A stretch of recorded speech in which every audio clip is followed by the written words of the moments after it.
Hey, good everybody. Still here for the Daily Market Pulse. Here, this is for Wednesday, March 26th. Well, stocks sell off in higher volume, so we should be adding more distribution days. I would take it into 9 and 6 on the Nasdaq, S&P, respectively. But I could, quite frankly, based on the fact that we're breaking support levels and we're sinking in higher volume, and it's been pretty much the same theme: down in high volume, up in low volume.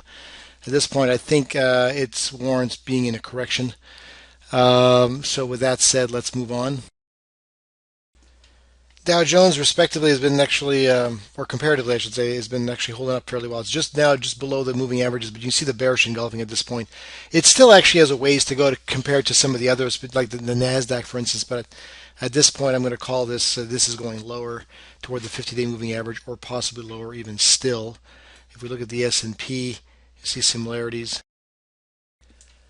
So it's still in the range, mind you, and it should be like ideally we'd like to see it closing below that red line to actually truly be part of this correction. But quite frankly, the Nasdaq is, in my opinion, has already been sort of flashing that bearish engulfing here as well, below the moving averages, looking for the 50 or lower at this point.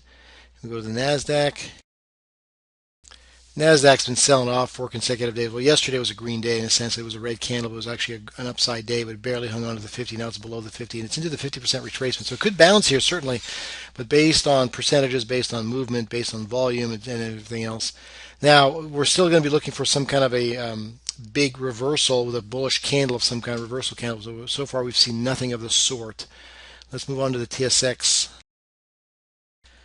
Barely hanging on to the 14,200 area, but everything looks like a little bit of a dome, dark cloud cover a few days ago. It hasn't broken support yet, but boy, the 50-day moving average sure looks like a target. Let's move on right away to the US dollar, Canadian dollar. So right into the 50 after a head fake above the resistance area and forming a shooting star thereafter, and then fading to this area. So it's on the 50. You see all the series of lows still going up, so it might hold here, relatively speaking. We'll see what that happens there. The treasuries have actually gone higher.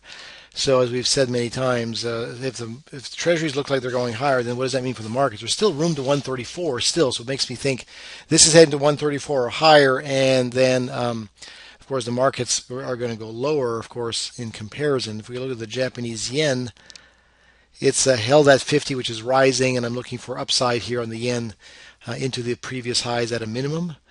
And then we go to gold as well.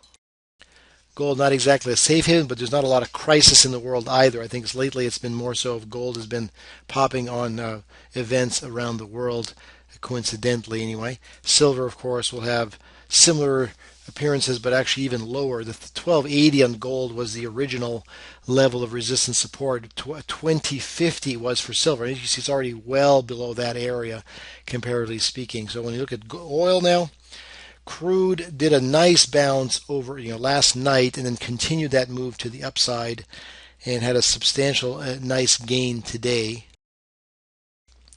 So it pushed off the 20 or the 50, pardon me, into the 20. So now it's stuck between a rising 50 and a declining 20. Just above the 100 mark, the century mark, with room to 101 and 103 thereafter. That's what we're looking for next. We move on to the small caps.